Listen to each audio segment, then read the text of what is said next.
So let's start with the Bahrain Animal Rescue Center. It's actually a continuation of the legacy of a blessed man whom I believe everyone in Bahrain should respect and appreciate his efforts and his whole life that he dedicated into making this place a better place for everyone. Of course, it's not only him and his team and the volunteers who are both from Bahrain and abroad. Tony, if I'm not mistaken, started his journey into animal rescue and welfare before I was even born. So I wasn't even here. I didn't even exist when he started this. However, by the end of his days, may his soul rest in peace, a lot of volunteers came and supported him and took over. And one of those volunteers is Sandy Tom. She is now with a board of trustees who are helping us manage and run the center, are picking up where Tony left off. And throughout my time there personally, and in relation to this subject matter, I have rescued many strays. Some of them were pit bulls, and unfortunately, they were always the worst case you could ever find. I picked up a few days ago was clearly a victim of dog fighting and abuse. His face was all scratched, and one of his paws was inflamed. So this is just to give you a very brief history. But again, we don't only have pit bulls, we have many kinds of other breeds, mixed breeds mostly, what we call desert dogs most commonly, or sometimes Bahraini special mixes, which is a funny name. And yeah, we're also a shelter for rehabilitation. We help not only rehabilitate the pit bull dogs that were in fighting cages and stuff like that, but we also rehabilitate timid dogs, dogs with trauma. We have many, we had many, a lot of them have been adopted successfully, thank goodness. To our partnership with associations in Canada, the UK, now we're also expanding to Europe and the US. So that's a brief, short background of the center. And some of the other dogs that we have been rehabilitating, like Lucky, who is a three-legged Dalmatian who used to be terrified of people, but now is doing so much better. And we have lots of pit bulls. Polly is one of them. Polly came in with half of her face torn, like she had no skin because of the fighting, and now she's so much better. Go quickly now into the petition itself, and why pit bulls? Like, why is the title ban pit bull fighting in Bahrain? Now, the thing is, if we're going to start in this, what about this or what about that, we won't finish. I mean, I could say, but what about, cats? Why only dogs? What about other breeds of dogs? Why only pit bulls? Now, that's not the idea here. The point is that we have to use some strategy sometimes to get things done. Now, because of the reputation that pit bulls have, and because of it being a highly controversial subject, and because we know that it will attract attention not only locally but all over the world, globally, we chose to do this. And also because of the severity of the cases. The thing is, you always want to start with the most extreme case. You want to resolve the thing that really hurts the most. And of course, other animals are suffering, not only dogs and cats, but also birds. And we also have other smaller animals that are suffering around in the country and in the world. But with pit bulls especially, because of the reputation they have and because of the severity and just the violence involved, it will be a great place to start. And it's always good to take baby steps into implementing change, slowly but surely. That's how the saying goes. So we want to start with fighting and breeding. Now, another question is about legislation, which I will go through to next in detail. So even though it is illegal as a practice, the thing is, what we want to try to spread awareness is about banning as a sociable practice, as in we want people to be aware of its existence and that it's not something that happens just a little or on the side and it's not that much of a big of a deal. We want to focus on people, us being our own police, so that between my friends and my family, if I know anyone, that I would speak to them and say, listen, why are you doing this? You shouldn't be doing this. It's not good. And if you're doing it for money, then maybe try to find other means of making a living, because it's not fair to the dogs. So it's something I need to do socially. So the idea of banning far supersedes just the legal matters of it. Same with breeding. I mean, we're not talking about if I have a cat at home and I had two cats at home and they had a litter. It's not like that. We're talking about commercial and financial breeding in which is happening socially, and that needs more, not only regulation and in terms of legislation and law, but it also needs a social awareness, so that people ourselves, we would stop ourselves from practicing these things. Because if people stop doing it by themselves, then even the laws and the police and the government shouldn't have to intervene, because people have reached a level of awareness and education that stops them from doing these things. So this is really mainly the goal, that we want to raise the level of awareness and the education of people so that they can stop these practices. Now, there is an English version, but it's not as well developed. So if you look at the Arabic one, if you search for hayawan, which means animal, you will get a law called قانون رقم 52 لسنة 2014 بالموافق مع القانون أو نظام الرفق بالحيوان لدول مجلس التعاون.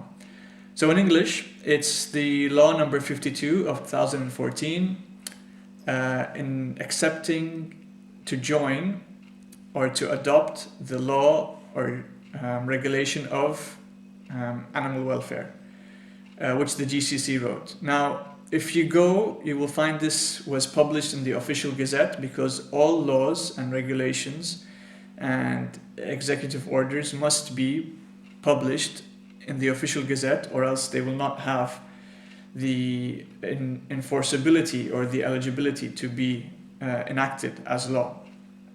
Now this law, the GCC one, consists of a total of 7 articles, okay, in which was in the official gazette, and attached to it is another 16 articles, none of which discuss in detail what punishments would be afflicted to anyone who does anything in regards to animal abuse or cruelty.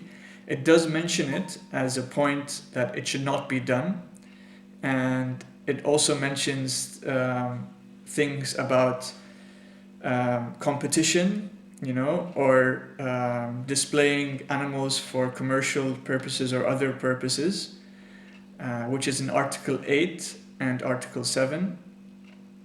So, but that's it. It doesn't really specify explicitly fighting, like dog fighting, and breeding for that sense. The thing is, this law is attached with an executive order that was not published in the official gazette. So this leaves us with a bit of a gray area and a constitutional, let's say, irregularity, because I will go to that further, but in that executive order attached to it, which I'm not sure why it wasn't published, there is a very explicit condition that talks about animal abuse, and that is in Article 3, cruelty on animals, okay, and which includes neglect and malnourishment or not feeding well, but also number 4, which is more important, using animals against their nature for entertainment or arts, and here it explicitly says animal dogfighting or circus. Now the thing is, this adoption of this law without the executive order was done in 2014. Now the question is, if this was adopted in 2014, does that mean that Bahrain before 2014 did not have any laws protecting animals or stopping people from harming or abusing animals? That is not true. Of course that's not true, because in Bahrain and in many countries you have something called the penal code. Now the penal code, or what's known in Arabic as Qanun al-Uqubat, this has every action and its definition as a criminal action or activity, and what are the punishments for that criminal activity. If you go to the penal code, the last 2 articles, 415, 416, are related directly with animals, but more specifically domesticated animals. So I'll read it in Arabic first. يعاقب بالحبس مدة لا تزيد على سنة أو بالغرامة التي لا تجاوز 100 دينار من قتل أو سمى عبدا سمى عمدا not عبدا أو سم عمدا بدون مقتضى مجموعة من النحل bees أو حيوانا مستأنسا domesticated animal أو داجنا one of the farm animals. Okay, so that's the first one. The punishment is not over 1 year and with a fine not over 100 dinars. And then the 416 يعاقب بالحبس مدة لا تزيد على 3 أشهر أو بالغرامة التي لا تجاوز 20 دينار من أرهق أو عذب حيوانا أليفا أو مستأنسا أو أساء معاملته أو امتنع عن العناية به. So it's punishable by prison not more than 3 months and a fine not more than 20 dinars. Whoever abused or tortured a friendly animal or a domesticated animal or did not take care of it properly. So these laws exist since 1976, if I'm not mistaken. Qanun al-Uqubat, the penal code was issued in Bahrain in 1976. Now, if you go to the constitution, which I want to go to, this is the last point about the legislation, and I know this is boring. it's a very boring and dry subject, but it's important to speak about. If you go to the Dastur, which is the constitution of the country, first of all, it reflects that تنشر القوانين في الجريدة الرسمية خلال أسبوعين من يوم إصدارها ويعمل بها بعد شهر من تاريخ نشرها ويجوز بقانون خاص تقصير هذا الأجل أو إطالته. Now it says that all laws must be published in the official gazette for it to be enacted. Now the problem is with the treaty that we signed, I haven't found it to be published in the official gazette, so that means the executive order would not be applicable. And I think also that is proven in the case that recently happened. I will show you also another article. If you go to Article 20, oh, chimney, of the Constitution as well. No, chimney, no.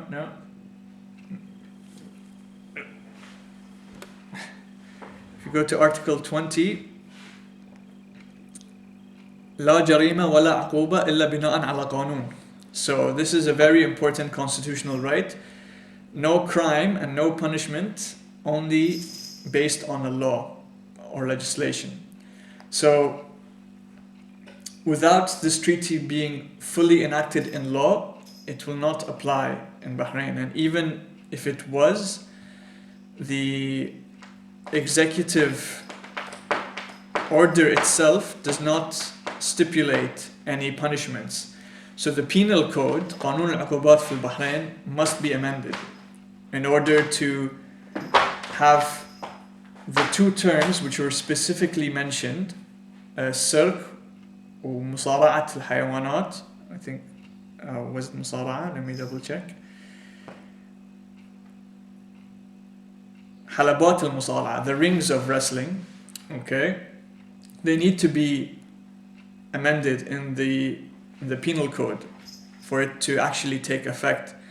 Now we have this case which happened recently. It wasn't a long time ago, if you remember.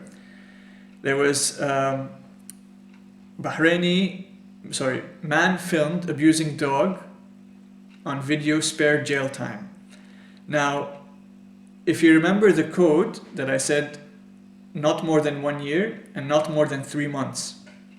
If you kill, it's not more than a year. If you torture, it's not more than 3 months. So a man filmed abusing a dog has been spared jail time. The Bahraini, 35 years old, was found guilty of torturing an animal by the lower criminal court yesterday, but had his 3-month jail sentence, which was the maximum, commuted to community service under the alternative punishments law.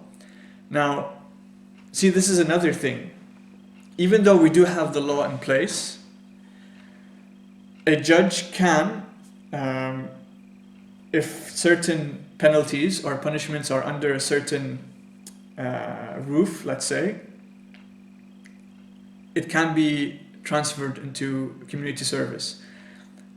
And as an inside story, I have no evidence of this, but when the man was actually taken to prison, he was threatened and he was ridiculed by other inmates, and he was actually under threat of being in prison because the other inmates found what he did was despicable. So there is talk and there are rumors that the reason why he actually was spared the jail time was because his life was under threat, because other people found it so disgusting what he did to that dog. So that wraps up the legislation talk. I will also mention that I have been approached by a university and a professor who told me that his team of law students were working on a proposal to improve the legislation of animal welfare in Bahrain, which I'm looking forward to working with. And as well as our board, we have been reaching to legislators, to the parliament and Shura Council members to really take this to the next level.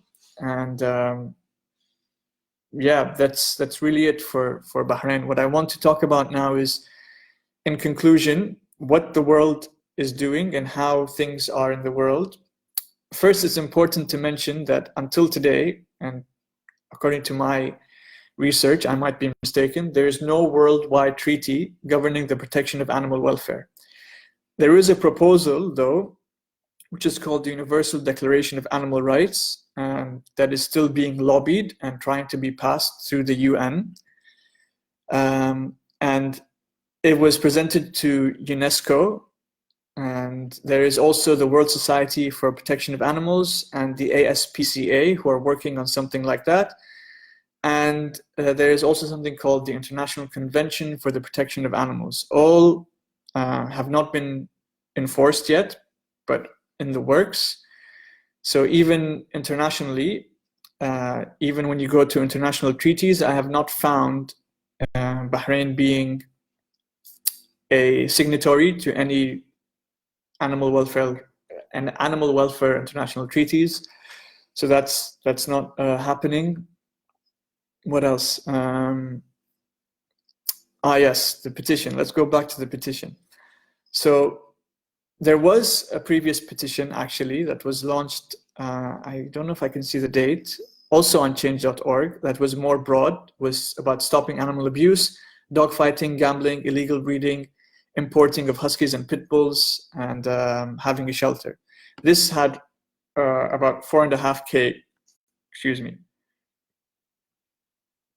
signatories. Now, if you look onto what other countries have done and other associations, first, if you look at the history of dogfighting, it's something that is very old and it's rampant worldwide. It actually goes back all the way to the ancient Roman Empire, and it evolved as well throughout the world and to what it is, a modern sort of gambling sport. People make a lot of money of it, unfortunately. And if you look at how ways people all over the world have fighting and the dog fighting, no pun intended, is that the best 10 ways that one website suggested, and this is based on reports and statistics, is to familiarize yourself with the issues, know more about it, educate yourself. So education is important. And then the other one is identify the signs, so you can know how these things are happening, for the signs that dogs have. Report dog fighting, that's very important. Tip off the media, get the media involved. Contact elected officials. Sign petitions. So number 6 is sign petitions. It's something done worldwide, and it is proven to be successful. Educate others, parts of education. Dispel myths about pit bulls, very important. People have a very misinformed reputation about pit bulls.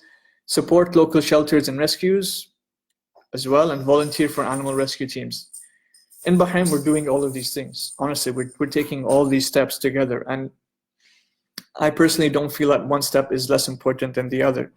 They all work hand in hand. And then if you look to the Humane Society organization, they also have 15 tips on how to help end dogfighting and taking action to stop dogfighting. I want to thank the community, everyone involved in animal rescue and animal welfare. BARC is forever grateful, I know this as a fact, to all the other volunteers, all our supporters, all the other rescue groups, whether they are official entities or not, whether they are volunteer teams, whether they are individuals. Thank you so much for being a part of the change and being a supporting factor to these voiceless creatures. And whether they're dogs or cats, pit bulls or other breeds, we're here for them all, and we hope that we can make their lives better together. And that's the key word I want to say is together.